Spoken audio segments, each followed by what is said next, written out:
ஆண்டவருடைய பரிசுத்த நாமம் மைப்படுவதாக உங்களை மறுபடியும் இந்த காணொலி மூலமாய் சந்திப்பதில் மிகுந்த மகிழ்ச்சி அடைகிறோம். சந்தோஷமா இருக்கிறீங்களா? கடந்த நாட்கள்லாம் ஆண்டவருடைய கிருபை தான் நம்மை தாங்கி வழிநடத்தி வந்தது. விசுவாசிக்கிறீங்களா? நாம் ஆராதிக்கிற நம்முடைய தேவன் நல்லவர். அவர் நம்முடைய ஜெபங்களை கேட்கிறவர். அவர் நமக்கு சுகம் நலன் ஆரோக்கியத்தை கொடுக்கிறவர். நிச்சயமாகவே ஸ்தோத்திரம். அவரை தேடி, அவருடைய பாதத்தை தேடி விசுவாசத்தோடு ஜெபிக்கிற ஒவ்வொருவரையும் ஆண்டவர் பாதுகாத்து வருகிறார். நம்மையும் ஆண்டவர் பாதுகாத்து இருக்கிறார். தேசத்துக்காக தொடர்ந்து ஜெபிப்போம், சுதந்திரிப்போம். கர்த்தர் நல்லவர். இந்த நாள் ஆராதனைக்காக நாம் கண்களை மூடி நாம் ஆண்டவரை ஸ்தோத்திரம் பண்ணுவோம்.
கர்த்தருடைய பிரசன்னம் எங்களோடு கூட இருப்பதாக ஒவ்வொருவரையும் வீடுகளிலே உண்மையான ஆராதிக்கிற நம்முடைய பிள்ளைகள் மீது ஆளுகை செய்கிறாக.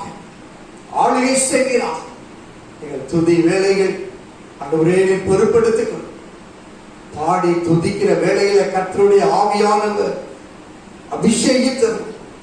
எங்கள் ஒவ்வொருவரையும் ஆண்டவனின் அபிஷேகித்தர் வழி நடத்தும். தொடக்கம் முதல் முடிவு வரையிலும் தேவ பிரசன்னம் எங்களோடு கூட இருப்பதாக இயேசு கிறிஸ்துவின் இன்ப நாமத்துல எங்களை தாழ்த்தி அர்ப்பணிக்கிறோம். நல்ல பிதாவே, ஆமென். ஆண்டவருடைய நாமம் மைப்படுவதாக. ஸ்தோத்திரம். சில பாடல்களை நாம் உற்சாகமாய் பாடி ஆண்டவருடைய நாமத்தை மைப்படுத்துவோம். கர்த்தருடைய நாமத்துக்கு மகிமை உண்டாவதாக. இந்த நாளிலும் ஒரு சில பாடல்களை பாடி நாம் ஆண்டவரை ஆராதிக்க இருக்கிறோம். என் ஷடாய், எந்த துணை நிலை, என் வாழ்வின் கேடகம், எண்ணில்லா நன்மைகள் என் வாழ்வில் செய்கிறேன். ஆண்டவர் இம்மட்டும் நமக்கு எத்தனையோ அற்புதங்களை செய்திருக்கிறார், நன்மைகளை செய்திருக்கிறார். ஆகவே எல்லாரும் சேர்ந்து நாம் இந்த பாடலை நாம் பாடி ஆண்டவரை மகிமைப்படுத்துவோம்.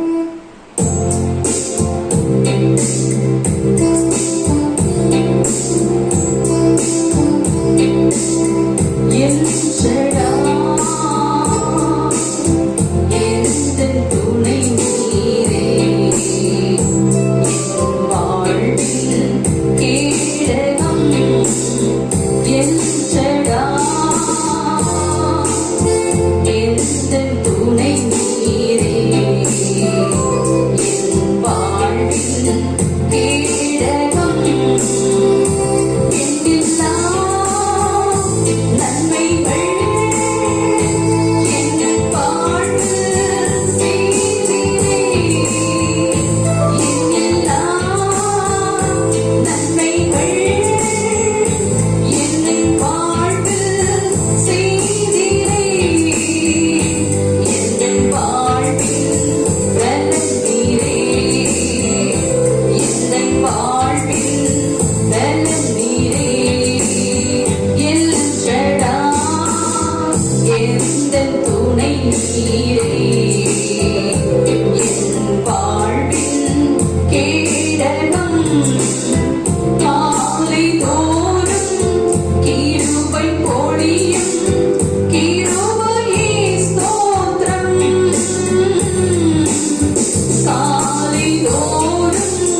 நன்மைகள் பார்த்துக் கொள்வீரே.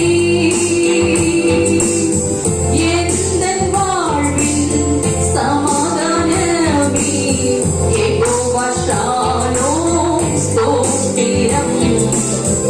எந்தன் வாழ்வின் சமாதானமே யெகோவா ஷாலோம் ஸ்தோத்திரம். எல் ஷடாய் எந்தன் துணை நீரே. என் வாழ்வின் கேடகம். எல் ஷடாய் எந்தன் துணை நீரே. என் வாழ்வின் கேடகம். ஹல்லேலூயா. ஆண்டவர் இம்மட்டும் உம்மை காத்து நடத்தினவர். அவர் எபனேசராக இருக்கிறவர். இன்னும் நம்மளை பாதுகாக்க அவர் வல்லமை உள்ள தேவனாய் இருக்கிறார். இன்னும் ஒரு பாடலை நாம் சேர்ந்து நாம் பாடுவோம். ஆண்டவர் நமக்கு நன்மைகளை ஏராளமாய் செய்த தேவன். எத்தனை பேர் சொல்ல முடியும்? ஆண்டவர் எனக்கு நன்மை செய்த தாவீது சொல்கிறார், அவர் எனக்கு நன்மை செய்தபடினால் அவரை நான் பாடுவேன் என்று சொல்லி. ஹல்லேலூயா. இந்த கால வேளையில கூட ஆண்டவர் நம்மளை 5 மாதங்கள் கடந்து இந்த 6வது மாதத்தை காண செய்திருக்கிறார். இந்த மாதத்தின் முதல் வாரத்துல நாம் ஆண்டவரை கூடி ஆராதிக்கிறோம். ஹல்லேலூயா. வீடுகளிலே இருந்து நாம் ஆண்டவர் அந்த வேளையிலே நாம் ஆராதித்துக் கொண்டிருக்கிறோம். ஆகவே நன்மைகளை ஏராளமாய் செய்தவருக்கு நன்றி சொல்லி பாட வந்தோம். கிருபைகள் தாராளமாய் தந்தவருக்கு துதி பலி செலுத்துகிறோம்.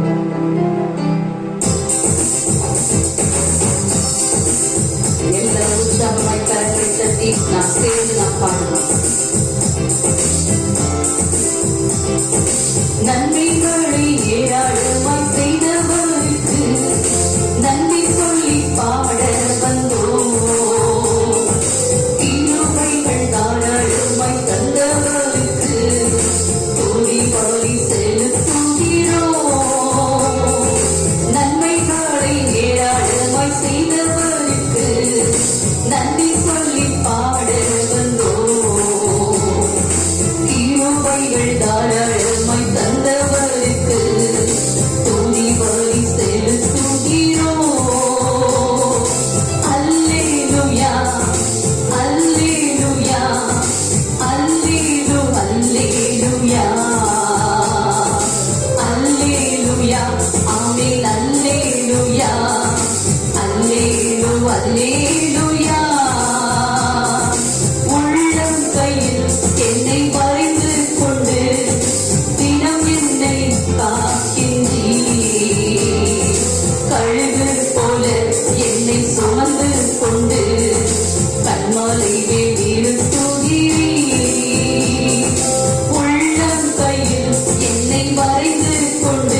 ஏற்படுத்து. ஆண்டவரை நாம் துதிக்க இருக்கிறோம். நம் வீடுகளிலே இருந்தாலும் இருந்த இடத்துல நம் முழங்கால் போட்டு நாம் ஆண்டவரை ஸ்தோத்திரம் பண்ணுவோம். ஹல்லேலூயா. இம்மட்டும் எங்களை கண்மணி போல பாதுகாத்து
ஆண்டவருக்கு நன்றி என்று சொல்வோமா? நம்ம உள்ளத்தின் ஆழத்திலிருந்து நன்றி ஆண்டவரை. இம்மட்டும் எங்களை கரம் பிடித்து நடத்தினவரே, ஒரு தகப்பனை போல் எங்களை தோள்களில் சுமந்தவரே உமக்கு நன்றி.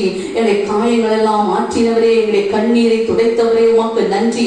இந்த 6வது மாதத்தில் இன்னும் நீர் எங்களை கரம் பிடித்து நடத்துவீராக, நீர் எங்களை சுமப்பீராகப்பா. உமக்கு நன்றி செலுத்துகிறோம். நன்றி ஆண்டவரே, நன்றி ஆண்டவரே. உமக்கு கோடான கோடி நன்றிகளை நாங்கள் ஏறெடுக்கிறோம் அப்பா. உமை ஸ்தோத்திரம். எல்லாரும் கரங்களை தட்டி தேவனுக்கு மகிமை செலுத்துவோமா? இந்த காலைகளில் உமக்கு நாங்கள் மகிமை செலுத்துகிறோம், உமக்கு நாங்கள் கனத்தை செலுத்துகிறோம், உமக்கு நாங்கள் துதியை செலுத்துகிறோம் அப்பா. உமக்கு நன்றி ஆண்டவரே, நன்றி அப்பா. உம்மை ஸ்தோத்திரம், ஸ்தோத்திரம் ஆண்டவரே. உம்மை நன்றியோடு உம்மை துதிக்கிறோம் அப்பா. பழைய ஏற்பாட்டு காலத்துல நன்றி இயேசு அற்புதங்களை செய்த இடத்திலெல்லாம், அவர்களுக்கு நன்மை செய்த இடத்திலெல்லாம் பலிபீடத்தை கட்டினார்கள். ஹல்லேலூயா. ஆபிரகாம் பலிபீடத்தை கட்டினான். அவன் போகிற இடத்திலெல்லாம் பலிபீடத்தை கட்டி ஆண்டவருக்கு மகிமை செலுத்தினான். ஹல்லேலூயா. நோவா பேழைக்குள் இருந்து வெளி வந்தவுடனே ஆண்டவருக்கு பலிபீடத்தை கட்டினான். ஆண்டவர் அதை சுகந்த வாசனையாக முகர்ந்து கொண்டார். ஹல்லேலூயா. ஆண்டவர் இம்மட்டும் நமக்கு நன்மை செய்தாரே. இந்த கொரோனா வைரஸ் இவ்வளோ பரவி கொண்டு வந்த நாட்களிலும் தேவன் நம்மளை பாதுகாத்து வருகிறாரே. அவர் நம்மளை ஒவ்வொரு நாளும் பாதுகாத்து வருகிறாரே. அவருக்கு நாம் நன்றி பலிபீடம் கட்டுவோமா? ஆண்டவருக்கு நாம் நன்றி செலுத்துவோமா? அவர் நமக்காக ஜீவனை கொடுத்தவர், நமக்காக ஒவ்வொரு நாள் நம்மளை பாதுகாக்கிற தேவன். ஹல்லேலூயா. நமக்காக ரத்தம் சிந்தின தேவன். ஹல்லேலூயா. இந்த காலவெளியில் அவருக்கு நாம் நன்றி பலிகளை ஏறெடுப்போம். நன்றி ஆண்டவரே, உமக்கு நன்றி செலுத்துகிறோம் அப்பா. ஸ்தோத்திரம் ஸ்தோத்திரம் ஸ்தோத்திரம் ஆண்டவரே.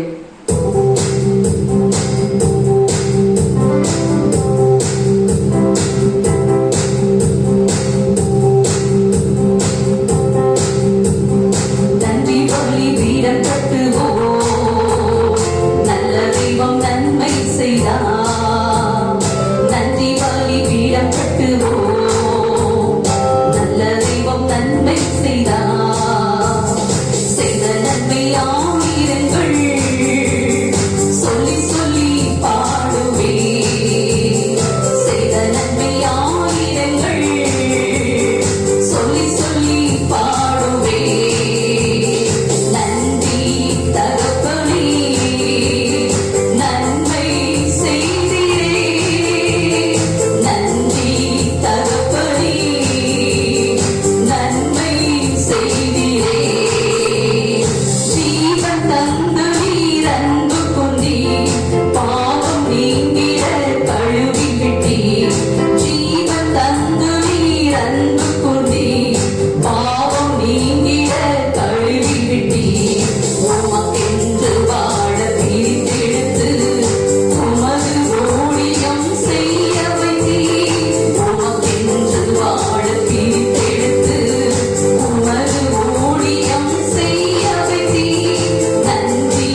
ஆண்டவரே நன்றி. நீர் செய்த நன்மைகள் ஏராளம் ஏராளம் ஆண்டவரே. நீர் தந்த ரட்சிப்பு பெரிதான ஒரு ரட்சிப்பு ஆண்டவரே. நீர் எங்களுக்கு தந்த கிருபைகள் ஏராளம் அப்பா. நாங்கள் நிர்மலமாக இருப்பது உம்முடைய கிருபை ஆண்டவரே. ஓ ரபா கவா ரபு சந்த ரபா கவா ரபா. இந்த காலைகளில் வீடுகளிலிருந்து ஆராதிக்கிற ஒவ்வொருவரையும் நீர் அபிஷேகிப்பீராக. உம்முடைய ஆராதனை அபிஷேகம் ஒவ்வொருவரையும் நிரப்பட்டும் ஆண்டவரே. ஓ ரபா கவா ரபா சிக்க ரதனமு சந்த ரபா கவா ரபா. இந்த வேளையில பலவீனத்தோடு இருக்கிற பிள்ளைகள் மேல உடைய பலன் இறங்கட்டும் ஆண்டவரே. நல்ல சுகத்தை கொட்டிப்பீராங்க. அநேகருக்குள் காணப்படுகிற பயத்தின் ஆவிகளை புறம்பே தள்ளுவீராங்க. எல்லா வியாதியின் கூறுகளை மாற்றுவீராங்க. சோர்வுகளை மாற்றுவீராங்க. எதிர்காலத்தை குறித்த கேள்வியோடு இருக்கிற பிள்ளைகளை இந்த வேளையில நீ தொடுவீராங்கப்பா. ஒவ்வொருடைய இருதயத்தோடு நீ பேசுவீராங்க. தைரியப்படுத்துவீராங்கப்பா. ஸ்தோத்திரம் ஸ்தோத்திரம் ஆண்டவரே. உமக்கு நாங்கள் மகிமை செலுத்துகிறோம் ஆண்டவரே. இந்த காலைகளில் உண்மை நாங்கள் துதிக்கிறோம் ஆண்டவரே. உமக்கு கனத்தை நாங்கள் செலுத்துகிறோம். ரீமன சந்த ரபா கபா ரபா. நாங்கள் ஆராதிக்கிற தேவன் நீ ஜீவனுள்ள தேவனப்பா. நீர் அற்புதங்களை செய்கிற தேவன் ஆண்டவரே. உண்மை நாங்கள் துதிக்கிறோம். தம்மை தேடுகிற பிள்ளைகளுக்கு நீர் அற்புதங்களை செய்கிற தேவன் ஆண்டவரே. ஸ்தோத்திரிக்கிறோம். எங்களை போஷிக்கிற தேவன், எங்களை உடுத்துவிக்கிற தேவன் ஆண்டவரே. எங்களை பராமரிக்கிற தேவன் நீர் ஆண்டவரே. ஸ்தோத்திரம் ஸ்தோத்திரம் அப்பா. உமக்கு நாங்கள் மகிமை செலுத்துகிறோம் ஆண்டவரே. இயேசுவே உமக்கு நான் மகிமை செலுத்துகிறோம் அப்பா. ஆண்டவரே துதிக்கிறோம். உடைந்து போன எங்களை நீர் உருவாக்குவது வல்லமை உள்ள தேவன் ஆண்டவரே. சோர்ந்து போன எங்களை பலப்படுத்த உம்மால முடியும் ஆண்டவரே. ஸ்தோத்திரம் அப்பா. ஆண்டவரே யோசேப்பு ஆண்டவரே சகோதரனால தள்ளப்பட்டான், புறக்கணிக்கப்பட்டான் ஆண்டவரே. ஸ்தோத்திரிக்கிறோம் அப்பா. அப்படிப்பட்டதான யோசேப்பை நீர் உயர்த்தின தேவன் ஆண்டவரே. ஹல்லேலூயா. அவன் மூலமாய் என்னுடைய சகோதரர்களை பராமரிக்க செய்த தேவன், போஷிக்க வைத்த தேவன் நீர் ஆண்டவரே. ஸ்தோத்திரிக்கிறோம். என் தேவனால கூடாத காரியம் ஒன்றுமே இல்லை. ஹல்லேலூயா. இந்த காலைகளில் உண்மை நாங்கள் ஆராதிக்கிறோம். உமக்கு நன்றி செலுத்துகிறோம் ஆண்டவரே. எல்லாரும் விசுவாசிப்போமா? நம்முடைய தேவனால கூடாத காரியம் ஒன்றுமே கிடையாது. அவரால எல்லாம் கூடும். ஹல்லேலூயா. அவர் இன்றும் ஜீவிக்கிற தேவன். மரித்து போன லாசருவை 4 நாள் கழித்து உயிரோடு எழுப்பின தேவன். ஹல்லேலூயா. தண்ணீரை திராட்சரசமாக மாற்றின தேவன். செங்கடலை 2ஆக பிளந்த தேவன். மனுஷனால கூடாதது தேவனால் எல்லாம் கூடும் என்று வேதம் சொல்கிறது. இந்த கால வேளையில ஆண்டவரை விசுவாசிங்க. உங்க சூழ்நிலைகளை மாற்ற அவர் வல்லமை உள்ளவர். தேவைகளை சந்திக்க அவர் வல்லமை உள்ள தேவன். சிறியவனை 1000ஆய் மாற்றிடக்கூடும். எளியவனை சேற்றிலிருந்து தூக்கிடக்கூடும். ஹல்லேலூயா. நம்முடைய கண்கள் காணாத அற்புதங்கள் அவர் செய்யக்கூடும். உன் கண்களை அதிசயங்களை காண செய்வேன் என்று சொன்ன தேவன். அவருடைய வார்த்தை மாறாதவைகள். எல்லாரும் விசுவாசத்தோடு இந்த பாடலை நாம் பாடுவோமா? ஹல்லேலூயா.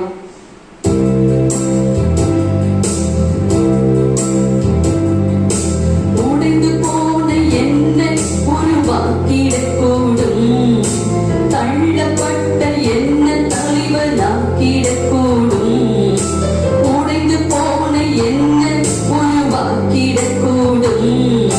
தள்ளப்பட்ட என்ன தலைவனாக்கிடக்கூடும். தேவனால் கூடாது ஒன்றுமில்லை. எல்லாம் சேர்ந்து சொல்வோமா? என் தேவனால் கூடாது ஒன்றுமில்லை. என் தேவனால் கூடாது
செலுத்துகிறோம் ஆண்டவரே.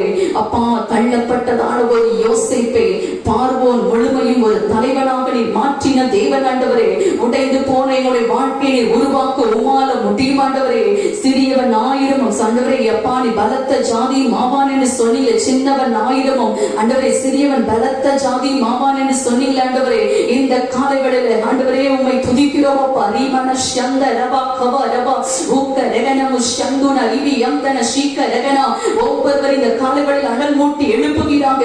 உடைய உன்னத பலத்தினால நிரப்புகிறாங்க. நிரப்பும் ஆண்டவரே. எல்லா சோர்வுகள் மாறட்டும், பலவீனங்கள் மாறட்டும், கண்ணீர்கள் மாறட்டும், கவலைகள் மாறட்டும். எல்லா பயத்தின் ஆவிகளை புறம்பை தள்ளுவீங்க ராஜா. ஓ ரபா கவ ரபு ஷீக்க ரெகனமு ஷந்த ரபா கவ ரபா. இந்த நாட்களில் இந்த வியாதியை குறித்து அநேகருக்குள்ள காணப்படுகிற எல்லா பயத்தின் ஆவிகளை இப்பொழுது ஒவ்வொருடைய சிந்தையை விட்டு எடுத்து போடுவீராக. பாமை துதிக்கிறோம். பலப்படுத்துவீராக. உன்னத பலத்தினால நிரப்புங்க ஆண்டவரே. அதே போல சீக்கிரத்தில் ஆண்டவரே இந்த கொள்ளை நோய் எங்க தேசத்தை விட்டு மாறிட்டும் ஆண்டவரே. எல்லா வியாதிகள் எங்க தேசத்தை விட்டு வெளியேறுவதாக விசேஷமாய் திருப்பூர் மாவட்டத்துக்காக நாங்கள் செபிக்கிறோம் ஆண்டவரே. இந்த கல்வார் இரத்தத்தை தெளிப்பீராக ஆண்டவரே. எல்லா வியாதியின் கூறுகள் ஆண்டவரே எங்க மாவட்டத்தை விட்டு வெளியேறுபடியே நாங்கள் செபிக்கிறோம். பாதிக்கப்பட்ட ஜனங்கள் சுகம் பெறும்படியே நாங்கள் செபிக்கிறோம். அது மேல மற்றவர்களுக்கு அதிகம் பரவாதபடிக்கு நாங்கள் கட்டளையிடுகிறோம். என் தேவனின் அற்புதத்தை செய்ய இந்த மாதத்தில் ஒவ்வொருடைய குடும்ப தேவைகளை சந்திக்கும்படியே நாங்கள் செபிக்கிறோம். கர்த்தரை தேடுகிறவர்களுக்கு ஒரு நன்மை குறைவுபடாது என்று சொன்ன தேவன், உம்மை தொழுது கொள்ளுகிற யாவருக்கும் நீர் ஐசுவை சம்பனாரா இருக்கிறீங்கப்பா.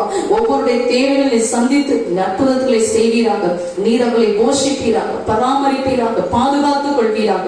இந்த வேளையிலே ஆண்டவரே இந்த ஜெப நேரத்தில் கலந்து கொண்டு உம்மை ஆராதிக்கிற ஒவ்வொரு பிள்ளைகளை ஆசீர்வதிங்க. பலவீனத்தோடு யாராவது இருப்பார்கள், ஆனால் இப்பொழுது உம்முடைய சுகமாக்குகிற கரம் ஒவ்வொருவரையும் தொட்டுபடியாக நாங்கள் செபிக்கிறோம் ஆண்டவரே. எல்லா பலவீனத்திலிருந்து ஒரு விடுதலை உண்டாகும்படியாக நாங்கள் செபிக்கிறோம். என்னென்ன தேவையோ எதிர்பார்ப்போடு செபிக்கிறார்களோ அவருடைய தேவைகளை சந்தி எதிர்பார்ப்புகள் நிறைவேறும்படியாக நாங்கள் ஜெபிக்கிறோம் ஆண்டவர். இதை செய்யப்படுறதுக்காக மக்கள் நன்றி செலுத்துகிறோம்.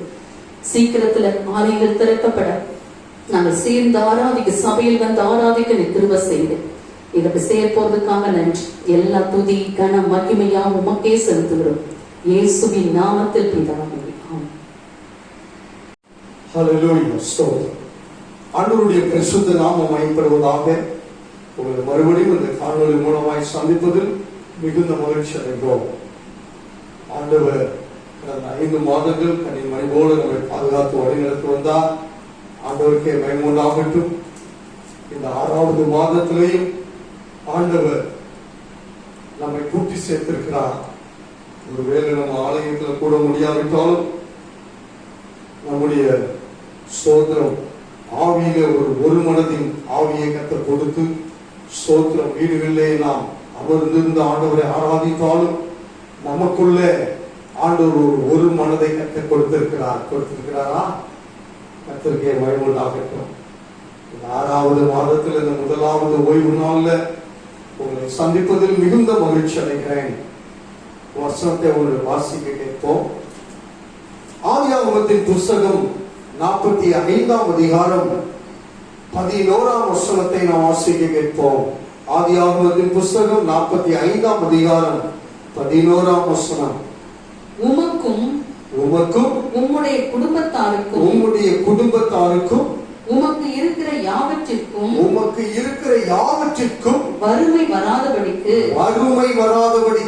அங்கே உம்மை பராமரிப்பேன்.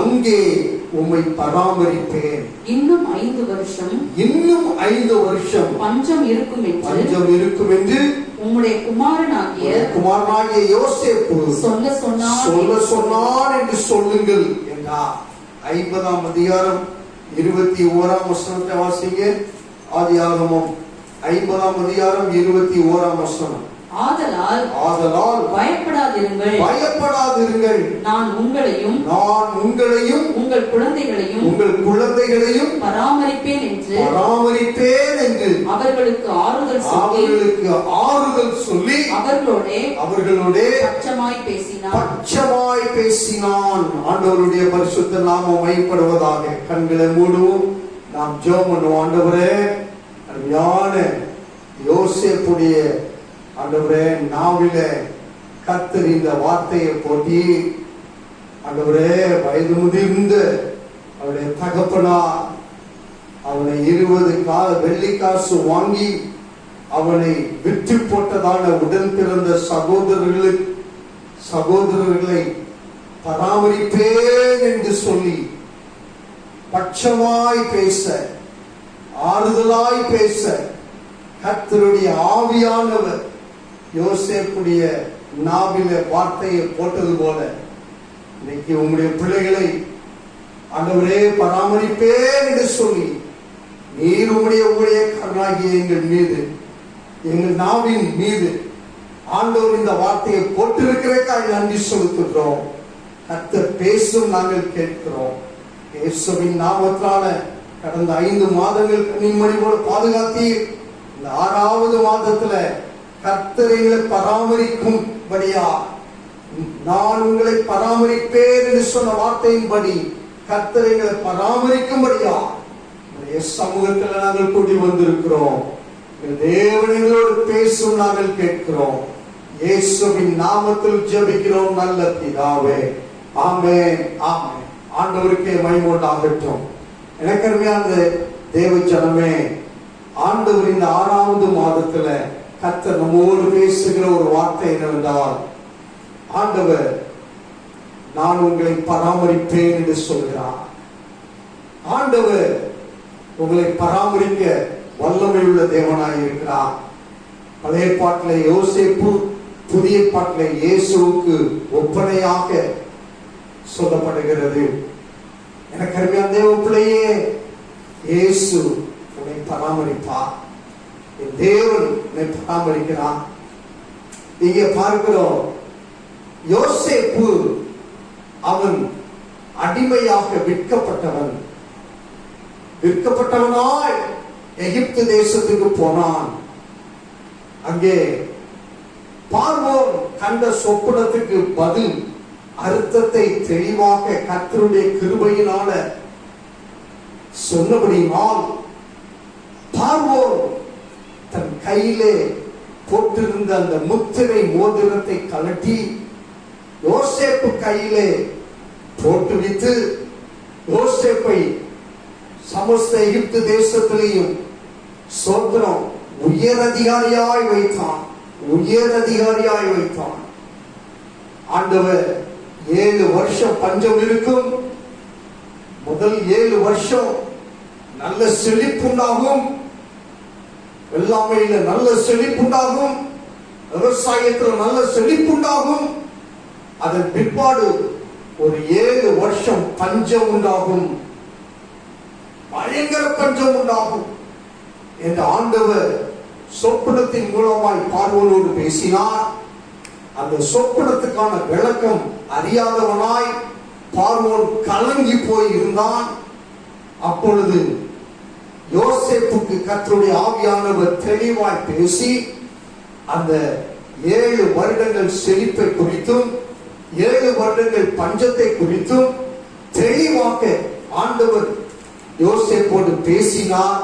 யோசேப்பு பார்வோனுக்கு எடுத்து உரைத்தான். பார்வோன் அந்த 7 வருஷத்துக்குரிய செழிப்பான வருடத்துல சேகரிப்பதற்கு சோத்திரம், பிந்தி வருகிற 7 வருஷத்தின் பஞ்சத்துக்கு சோத்திரம் போஷிப்பதற்காக முந்தின செழிப்பான 7 வருஷத்துல சேர்த்து வைக்க வேண்டும் என்று சொல்லி சோத்திரம் யோசேப்பு மூலமாய் கர்த்தருடைய வார்த்தை சொல்லப்பட்ட உடனே அதற்கு உயர் அதிகாரியை ஏற்படுத்த வேண்டும், அதற்கு நீதான் அதற்கு பாத்திரவானன் என்று சொல்லி யோசேப்பை உயர்த்தினார். இப்பொழுது ஸ்தோத்திரம், கானான் தேசத்துல வாழ்ந்து கொண்டிருந்த யாக்கோபின் குடும்பத்தார் கானான் தேசத்துல பஞ்சம் ஏற்பட்ட உடனே கானான் தேசத்துல ஆகாரம் இல்லாதபடினால எகிப்து தேசத்தில் ஆகாரம் உண்டு என்று அறிந்து அவனுடைய சகோதரன்மார் எகிப்து தேசத்துல ஆகாரத்தை வாங்கும்படியாய் கடந்து வந்தார்கள். அந்த இடத்துல ஸ்தோத்திரம், யோசேப்பு இவர்கள் தான் நம்முடைய சகோதரர்கள் என்று அறிந்து ஸ்தோத்திரம் எல்லா விவரங்களும் வயதான தகப்பனாரை பற்றின எல்லா விவரங்களையும் அவங்ககிட்ட பெற்றுக்கொண்டு அதன் பின்பு அவனால் தாங்க முடியாம அவன் அழுது தன்னை வெளிப்படுத்தினான். வெளிப்படுத்தின பிற்பாடு ஸ்தோத்திரம் அவன் சொல்லுகிற வார்த்தை தான் இது. வாசிங்க மறுபடியும் 45ஆம் அதிகாரம் 11ஆம் வசனத்தை வாசிங்க. உமக்கும் உம்முடைய குடும்பத்தாருக்கும். ஸ்தோத்திரம். இதை யாருக்கு சொல்லுகிறான்? யோசேப்பு அவனுடைய அண்ணன்மாரிடத்தில் அவனுடைய தகப்பனாருக்கு சொல்லி அனுப்புகிறான். அவருடைய தகப்பனார் வயது முதிர்ந்த தகப்பனார், யோசேப்பு இல்ல அவ்வளவுதான் என்று அறிந்த தகப்பனார், அவனுக்காக துக்கம் கொண்டாடி தினந்தோறும் அழுது கொண்டிருக்கிற தகப்பனாருக்கு யோசேப்பு சொல்லி அனுப்புகிறான். என்ன சொல்லி அனுப்புகிறான்? வாசிங்க 45ஆம் அதிகாரம் 11ஆம் வசனம். உமக்கும் உம்முடைய குடும்பத்தாருக்கும் உமக்கு இருக்கிற யாவற்றிற்கும் வறுமை வராதபடிக்கு அங்கே உம்மை பராமரிப்பேன். இன்னும் 5 வருஷம் போது அங்கே உம்மை பராமரிப்பேன் என்று சொல்லி ஸ்தோத்திரம் சொல்லி அனுப்புகிறான். எனக்கு அறிஞா தேவ பிள்ளையே, ஸ்தோத்திரம், முன்பு பாவம் செய்திருந்திருக்கலாம். இயேசுவை ஏற்றுக்கொள்வதற்கு முந்தி பாவம் செய்திருக்கலாம். ஆனாலும் கர்த்தர் அவருடைய நாமத்தின் நிமித்தம் உங்களுக்கு வைத்திருக்கிற வாக்குத்தத்தத்தை நினைவு கூறுகிறார். உங்களை பராமரிக்க விரும்புகிறார். உங்களை பராமரிப்பேன் என்று சொல்லுகிறார். ஆண்டவருக்கே மகிமை உண்டாகட்டும். இப்போ யோசேப்பு அங்க வேலை செய்கிறான், அவ்வளவுதான். அதிகாரியா இருந்தாலும் அவன் அரசனாக மாறல. அவன் பார்வோனை தள்ளி விட்டுட்டு இவன் பார்வோன் ஆகல. சோத்திரம். இவன் உயர் அதிகாரியா இருக்கிறான், அவ்வளவுதான். இவனுக்கு மேல அங்க பார்வோன் இருக்கிறான். ஆனாலும் விசுவாசத்தோடு பார்வோன் நம்ம சொல்லிக்கிடலாம். அப்பா வந்தா, நம்ம அண்ணன்மார் வந்தா பார்வோன் நம்ம பெருமிஷன் வாங்கிடலாம் அப்படின்னு ஒரு நம்பிக்கையோட தான் ஸ்தோத்திரம் அவன் அண்ணன்மாருக்கு சொல்லி அனுப்புகிறான். இந்த செய்தியை பார்வோன் கேட்ட உடனே வாசிங்க 45ஆம் அதிகாரம் 16ஆம் வசனத்தை வாசிங்க. யோசேப்பின் சகோதரர் வந்தார்கள் என்கிற சமாசாரம் பார்வோன் அரண்மனையில் பிரசித்தமான போது பார்வோனும் அவனுடைய ஊழியக்காரரும் சந்தோஷம் அடைந்தார்கள். ஆண்டவர் ஏற்படுத்தின முதல் முதல் பராமரிப்பு ஸ்தோத்திரம். வேலை செய்கிற ஸ்தலத்துல இன்றைக்கு நான் வேலை செய்கிற ஸ்தலம் எப்படி இருக்கு கொஞ்சம் யோசிச்சு பாருங்க. கொஞ்சம் எம்டி உங்களோட பேசிட்டார் அப்படின்னு சொன்னா உங்க கூட இருக்கிற, உங்களுக்கு மேல இருக்கிற சூப்பர்வைசருக்கு கோபம் வந்துடும். பாருங்க. ஆனா பார்வோன்ட்ட பெர்மிஷன் கேட்கல, இனிமேதான் போய் கேட்கணும். ஸ்தோத்திரம். அப்படி இருக்கும் பொழுது கர்த்தர் பார்வோனுடைய கண்களில யோசேப்புக்கு தயவு வர பண்ணினார். ஹல்லேலூயா. முதல் பராமரிப்பு. உங்களை பராமரிப்பேன் என்று சொன்ன கர்த்தர் முதல்ல நீங்க இருக்கிற இடத்துல, உங்க சுற்றும் சூழும், உங்க குடும்பத்துல, உங்களை பார்க்கிற, உங்களோடு கூட இருக்கிற ஒவ்வொருவர் மத்தியிலையும் கர்த்தர் உங்களுக்கு தயவு வர பண்ணுவார். ஹல்லேலூயா, ஹல்லேலூயா.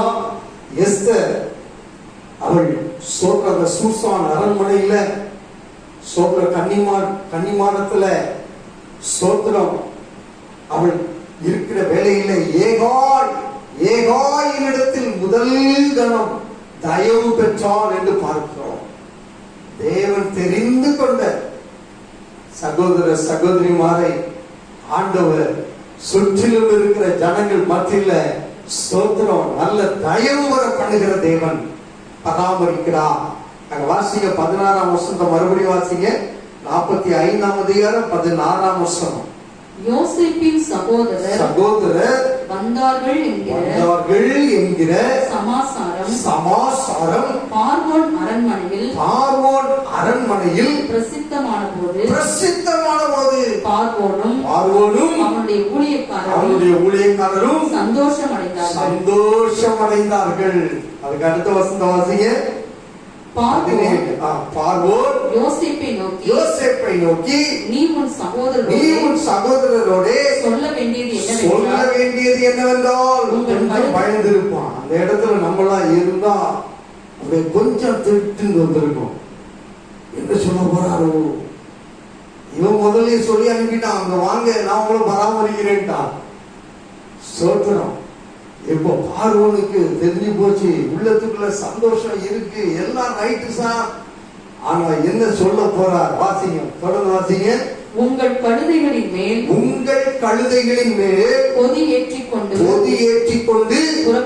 புறப்பட்டு கானான் தேசத்துக்கு போய் உங்கள் தகப்பனையும் உங்கள் குடும்பத்தாரையும் கூட்டிக் கொண்டு என்னிடத்தில் வாருங்கள், நான் உங்களுக்கு எகிப்து தேசத்தின் நன்மையை தருவேன், தேசத்தின் கொழுமையை சாப்பிடுவீர்கள். ஹல்லேலூயா. சொல்ல வேண்டியது என்னவென்றால் அப்படின்னு சொன்ன உடனே கொஞ்சம் ஒரு திடுக்குன்னு ஒரு பயம். ஆனா பொறுமையோடு கேட்ட பொழுது அவர் ஸ்தோத்திரம் கழுதைகளை அனுப்புகிறார், கழுதைகளின் மேல் புதியேற்றி அனுப்புகிறார். ஸ்தோத்திரம் அனுப்பி என்ன சொல்லுகிறார்? உன் தகப்பனையும் உங்கள் குடும்பத்தாரையும் கூட்டிக் கொண்டு என்னிடத்தில் வாருங்கள். பார்வோன் பொதுவா யோசேப்பு பொதுவா சொன்னான், நான் உங்களை பராமரிப்பேன்பா, வாங்க நான் பாத்துக்கிறேன், உங்க பிள்ளைகளையும் நான் பாத்துக்கிறேன், உங்க குழந்தைகளையும் பாத்துக்கிறேன் அப்படின்னு சொல்லி சொன்னான். இப்போ பார்வோன் என்ன சொல்லுகிறான் பாருங்க, என்னிடத்தில் வாருங்கள், நான் உங்களுக்கு எகிப்தின் நன்மையை தருகிறேன்.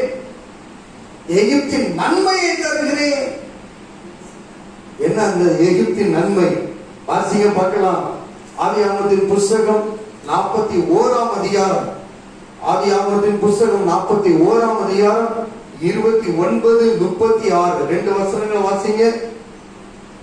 ஆதியாகமத்தின் புஸ்தகம் 41ஆம் அதிகாரம் 29ஆம் வசனம். எகிப்து தேசம் எங்கும் பரிபூரணமான விளைவு உண்டாயிருக்கும். 7 வருஷம் செழிப்பு. விவசாயிகளுக்கு பருவ காலத்துல நல்ல மழை பெய்து, அந்த மழையினால நல்ல விளைச்சல் உண்டாகி, அந்த விளைச்சலுக்கு ஏற்ற வருமானங்கள் நல்ல ரேட் வந்து அவர்களுக்கு ஸ்தோத்திரம், அவர்கள் பிரயாசப்பட்டதுக்குரிய பலன் அவர்களுக்கு கிடைக்கும் பொழுது அதுதாங்க பரிபூரணம். அதுதான் என்னது? பரிபூரணம். அப்போ எகிப்து தேசத்துல பரிபூர்ண நன்மை இருந்தது. 7 என்று சொன்னாலே பரிபூரணம். 1 வருஷமோ 2 வருஷமோ 3 வருஷம் இல்ல, பரிபூர்ணமானது 7 வருஷங்கள். 36ஆம் வசனத்தை வாசிங்க. தேசம் பஞ்சத்தினால் அழிந்து போகாதபடிக்கு அந்த தானியம் அந்த 7 வருஷத்து தானியம் இனி எகிப்து தேசத்தில் உண்டாகும் பஞ்சமுள்ள 7 வருஷங்களுக்காக தேசத்திற்கு ஒரு வைப்பாய் இருப்பதாக, ஒரு சேமிப்பாய் இருப்பதாக. சேமிப்பு.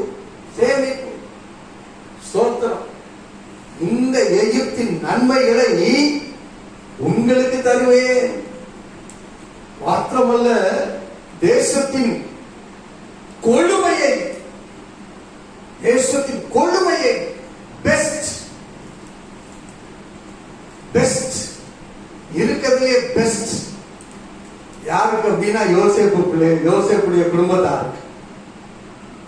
யோசேப்புடைய குடும்பத்தார், எனக்கு வேண்டிய பிள்ளையே ஸ்தோத்திரம், எகிப்தின் நன்மையை தருவேன். இரண்டாவதாக 19ஆம் வசனத்தை வாசிங்க. 45ஆம் அதிகாரம் 19ஆம் வசனம். நீங்கள் உங்கள் குழந்தைகளுக்காகவும்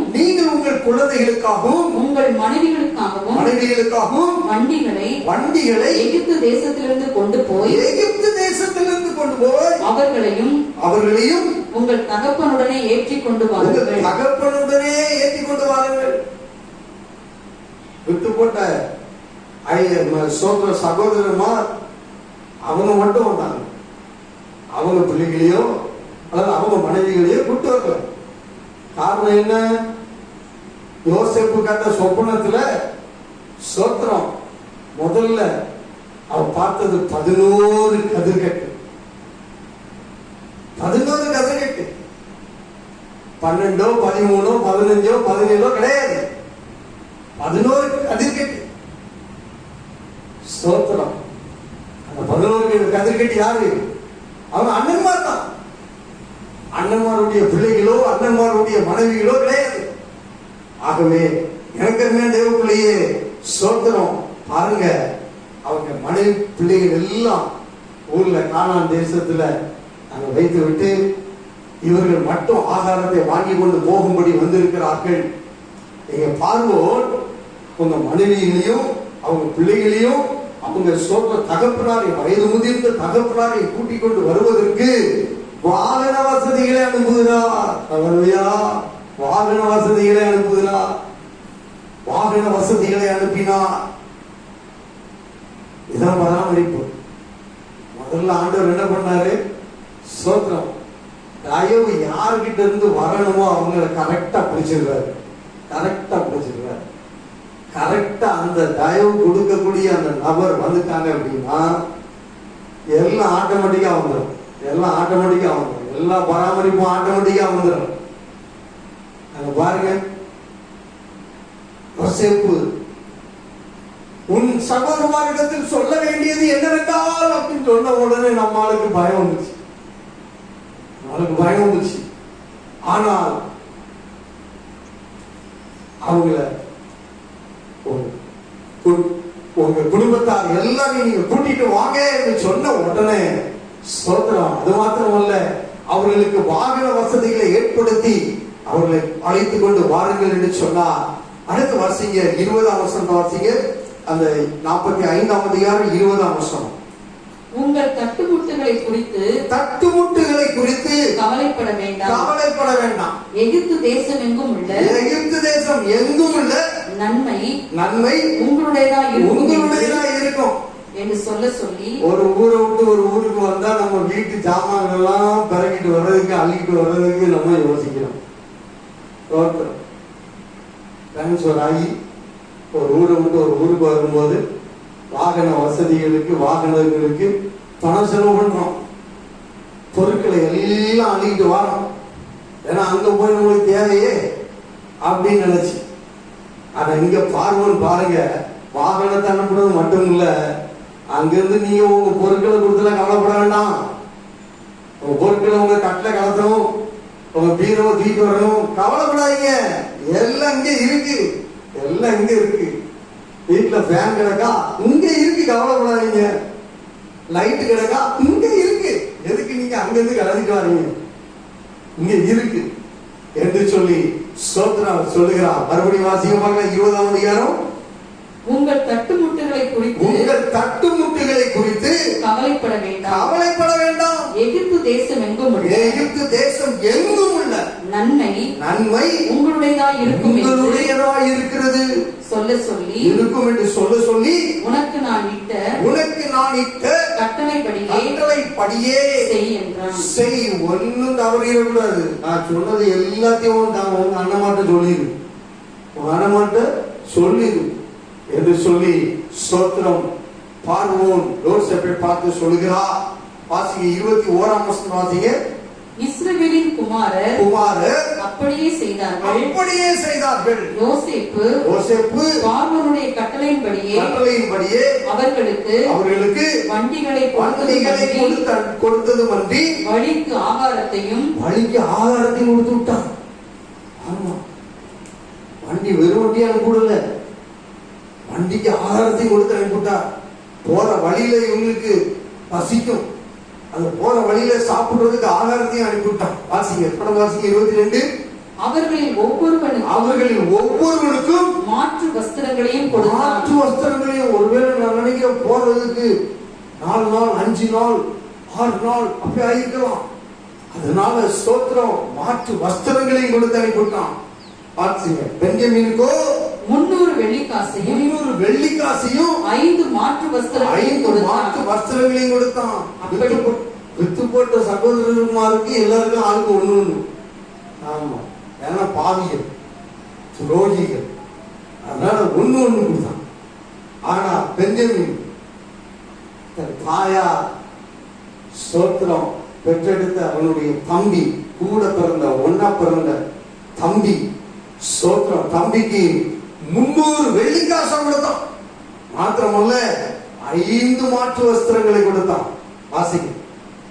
அப்படியே தன் தகப்பனுக்கு 10 கழுதைகளின் மேல், தகப்பனுக்கு 10 கழுதைகளின் மேல் எகிப்தின் உச்சிதமான பதார்த்தங்கள் 10 கோழிகை கழுதைகளின் மேல் தன் தகப்பனுக்காக வழிக்கு தானியமும் அப்பமும் மற்ற தின்பண்டங்களும் ஏற்றி அனுப்பினான். போகும்போது எவ்வளவு தின்பண்டம் கொடுத்தான்னு தெரியல. ஆனா திரும்பி வருகிற தகப்பனுக்கு அங்கிருந்து வரும்போது வாயில சமைச்சுக்கிட்டே வரும்படியா ஸ்தோத்திரம் தின்பண்டங்களும் கொடுத்துறான். தின்பண்டங்கள் பாருங்க, அப்பா எவ்வளவாய் நேசிக்கிறான், யோசேப்பு எவ்வளவாய் நேசிக்கிறான். இன்றைக்கு எனக்கு அங்கே தேவைப்பிள்ளையே, ஆண்டவர் உன்னை நேசிக்கிறான், உன்னை பராமரிக்க விரும்புகிறார். ஸ்தோத்திரம். அதுக்கு அடுத்து வாசிங்க 24ஆம் வசனம் வாசிங்க. மேலும் நீங்கள் போகும் வழியிலே சண்டை பண்ணி கொள்ளாதீர்கள் என்று. போற வழியில இவருக்கு திருப்பின்னு ஒரு எண்ணத்தை ஆவியாளர் போட்டார். இது நேச்சுரலா வரக்கூடிய ஒரு காரியம், யோசிப்பு டக்குன்னு அவன் அண்ணமார யோசித்தான். இவன் மைண்ட் டக்குன்னு மாறிடும். ஏன்னு சொன்னா பென்யமீனுக்கு அதிகமா கொடுத்திருக்கிறான், அவங்களுக்கு கம்மியா கொடுத்திருக்கிறான். போற வழியில சண்டை போட்டுட்டு இருப்பாங்க அப்படின்னு சொல்லிட்டு, போற வழியில நீங்க சண்டை போட வேண்டாம் அப்படின்னு அவனுக்கு சொல்லி அனுப்புகிறான். ஸ்தோத்திரம். 26ஆம் வசனத்தை வாசிங்க. 26. யோசேப்பு உயிரோடு இருக்கிறான். அவன் எகிப்து தேசத்துக்கு எல்லாம் அதிபதியாய் இருக்கிறான் என்று அவனுக்கு அறிவித்தார்கள். யாருக்கு? அவங்க அப்பாவுக்கு போய் அறிவிக்கிறாங்க. அவங்க அப்பாட்ட போய் இந்த மாதிரி யோசேப்பு அதிபதியாய் இருக்கிறான், அவன் எகிப்துக்கு எல்லாம் அதிபதியாய் இருக்கிறான் அப்படின்னு சொன்ன உடனே வாசிங்க, தொடர்ந்து வாசிங்க. அவன் இருதயம் மூர்ச்சை அடைந்தது. அப்போதான் யாக்கோபுக்கு உயிர் வந்திருக்கு. அது வரைக்கும் துக்கித்துக் கொண்டிருந்த யாக்கோபு, வயது முதிர்ந்த யாக்கோபு, ஸ்தோத்திரம், அப்பொழுதுதான் அவனுக்கு ஸ்தோத்திரம் மூர்ச்சை அடைந்தது. அடுத்து 27ஆம் வசனம் வாசிங்க. அவர்கள் யோசேப்பு தங்களுடனே சொன்ன வார்த்தைகள் யாவையும் அவனுக்கு சொன்ன போதும் தன்னை ஏற்றிக்கொண்டு போகும்படி யோசேப்பு அனுப்பின வண்டிகளை அவன் கண்டபோதும் அவருடைய தகப்பனாகிய யாக்கோபின் ஆவி உயிர்த்தது. அல்லேலூயா. யாக்கோபுடைய ஆவி உயிர்த்தது. ஏன் சொன்னா ஸ்தோத்திரம், யோசேப்பு உயிரோட வச்சுட்டு யோசேப்புடைய அண்ணன்மார் எல்லாரும் என்ன பண்ணிட்டாங்க? காட்டு மிருகங்கள் அவனை கடிச்சு கொண்டு போட்டிருக்கும் பாரம் அப்படின்னு சொல்லி அவருடைய அங்கிய எடுத்து ஸ்தோத்திரம் ஒரு ஆட்டுக்குட்டியை வெட்டி அதனுடைய ரத்தத்துல தோய்த்து அப்பாட்ட கொண்டு கொடுத்துட்டாங்க. யோசேப்பு இல்லையோ என்று சொல்லி கதறி அழுது ஸ்தோத்திரம் அவன் மீது துக்கித்துக் கொண்டிருந்தான் யாக்கோபு. ஆனா ஸ்தோத்திரம் இப்பொழுது அவன் எகிப்துக்கெல்லாம் அதிபதியாய் இருக்கிறான் என்று அறிந்த உடனே அவன் ஆவி உயிர்த்தது. 28ஆம் வசனம் வாசிங்க. அப்பொழுது இஸ்ரவேல் என் குமாரனாகிய என் யோசேப்பு குமாரனாகிய யோசேப்பு இன்னும் உயிரோடு இருக்கிறானே, இன்னும் உயிரோடு இருக்கிறானே, இது போதும். இது போதும். நான் மரணம் அடையும் முன்னே போய் அவனை பார்ப்பேன் என்றான். எனக்கு அருமையான தேவ பிள்ளையே, சொல்றோம், என் தேவன் உனக்கு கொடுக்கிற பராமரிப்பு விசேஷமான அதுல தயவு.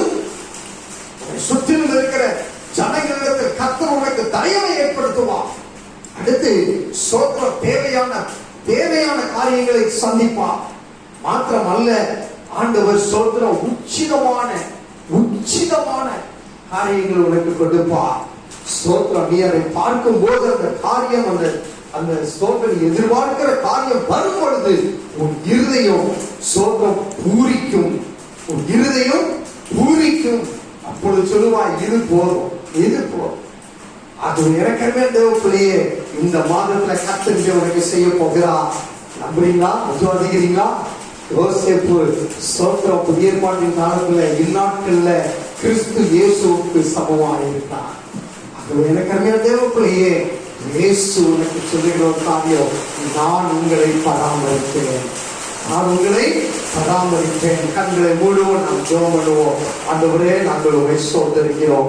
நீர் எங்களோடு பேசி உள்ள வார்த்தைகளுக்காக நன்றி செலுத்துகிறோம். ஆண்டவரே, இந்த வார்த்தைகளின் மூலமாய் ஆண்டவர் நீர் எங்களை பராமரிக்க வல்லமையுள்ள தேவன். ஆண்டவரே, நீரே எங்களை பராமரிக்க வல்லமையுள்ள தேவன். ஆண்டவரே, தொடர்ந்து கர்த்தர் பேசும் வார்த்தையின் படி கர்த்தர் நிறைவேற்றி வழி நடத்துவீராக, பொறுப்படுத்துவீராக, பெரிய காரியங்களை தேவன் செய்தவீராக. உண்மையாய் விசுவாசத்தோடு கேட்கிற பிள்ளைகள் ஒவ்வொருவருடைய உள்ளத்திலேயும் கர்த்தர் இந்த வார்த்தையை வைப்பீராக. பொறுப்படுத்திக் கொள்ளுங்க. எல்லா துதிகான மகிமையாவும் நீரே எடுத்துக் கொள்ளுங்க. இயேசு கிறிஸ்துவின் இன்பன நாமத்தில் எங்களை தாழ்த்தி அர்ப்பணிக்கிறோம். நல்ல பிதாவே, ஆமென். என் ஆத்துமாவே கர்த்தரை ஸ்தோத்திரி, என் முழு உள்ளமையோட பரிசுத்த நாமத்தை ஸ்தோத்திரி.